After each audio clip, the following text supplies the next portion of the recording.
The year is 2006, and Audi releases a car that feels almost out of place in its own lineup. The first generation of the Audi R8, until that point, Audi had built its reputation around all-wheel drive sedans, wagons, and understated performance, not mid-engine supercars. So when the R8 arrived, the reaction was immediate. It looked exotic, sounded serious, and carried proportions that suggested Audi was stepping into territory normally reserved for brands with far more history in that space. But the real question was never whether the Audi R8 looked like a supercar, it was whether it actually felt like one. At the time, that question mattered more than it might seem, because Audi wasn't entering this segment as an outsider with nothing to prove. It had already built credibility through endurance racing, especially at LA Mans, where the brand had shown that it understood speed, technology, and consistency at the highest level. The R8 was supposed to bring some of that thinking to the road, and on paper, it had the right ingredients. A mid-engine layout, all-wheel drive, aluminum space frame construction, and later, one of the most recognizable engines of its era. But what made the car interesting was the way Audi approached the formula. Because instead of chasing the kind of chaos people often associate with supercars, the Audi R8 focused on usability.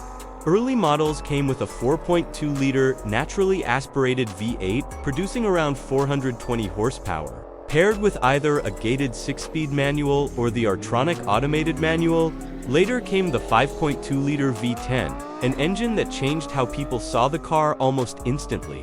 With over 500 horsepower, sharper sound, and much more urgency at high revs.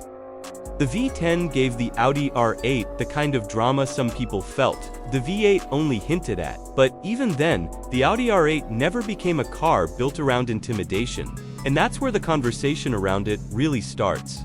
Because depending on what you expect from a supercar, the Audi R8 can seem either brilliantly resolved or slightly too civilized. The steering is accurate, the chassis is composed, and the all-wheel drive system gives the car a level of stability that makes it feel approachable very quickly.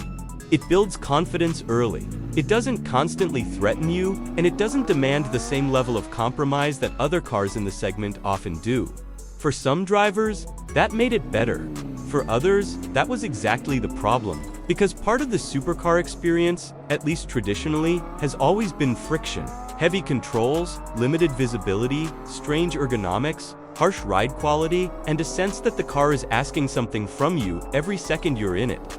The Audi R8 took a different route. It offered real visibility, a cabin that felt logical, and road manners that made daily driving possible without turning every short trip into an event. In some ways, that made it feel less theatrical. In other ways, it made it more impressive, because it meant the Audi R8 wasn't just fast on the right road, it was usable almost everywhere, and that distinction gave it a very different reputation over time. While some exotic cars earned attention by feeling difficult or unpredictable, the Audi R8 earned respect by feeling complete. The chassis didn't constantly try to surprise you. The balance felt secure, the controls made sense. And the car seemed engineered not just to perform, but to work consistently, again and again, in the real world. That doesn't mean it lacked character, especially once the V10 arrived. Because the 5.2-liter V10 gave the Audi R8 something it arguably needed. Not credibility, but presence. The sound at high RPM, the urgency in the upper rev range, and the sense that the car finally had an engine dramatic enough to match the shape, all changed the way people responded to it. The Audi R8 V10 felt less like Audi proving it could build a supercar, and more like Audi getting comfortable building one. And yet, the same debate stayed with the car. Was it too easy to drive? Was it too polished? Was it too sensible to be considered truly exotic? Those questions followed the Audi R8 for years, and, in a way, they helped define it, because the car didn't fit neatly into the old supercar mold. It didn't punish the driver the way some rivals did. It didn't feel fragile, it didn't feel temperamental, and it didn't rely on being difficult to create a sense of occasion. Was it too sensible to be considered truly exotic? Those questions followed the Audi R8 for years, and, in a way, they helped define it. Because the car didn't fit neatly into the old supercar mold, it didn't punish the driver the way some rivals did. It didn't feel fragile, it didn't feel temperamental, and it didn't rely on being difficult to create a sense of occasion. Instead, it built its identity around a different idea, that a supercar could still feel special without being exhausting. And over time, that idea started to age well. Because as more performance cars became digital assisted and heavier, the early Audi R8 began to stand out for a different reason. Not because it was the loudest or the most extreme, but because it managed to combine analog elements with real usability in a way that now feels increasingly rare. The gated manual cars especially took on a different kind of value, not just financially, but emotionally. They represented a version of the Audi R8 that felt more mechanical, more deliberate, and more tied to a period when performance cars still asked for some participation from the driver. But why does this matter?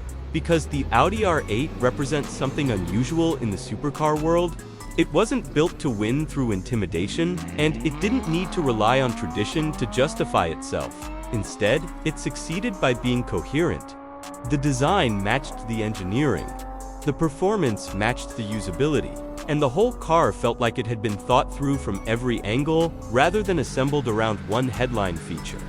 That approach can seem less exciting at first, but it tends to last longer, because cars built around shock value usually fade once something louder arrives. Cars built around balance tend to stay relevant, and that may be why the Audi R8 still holds such a strong place in the conversation.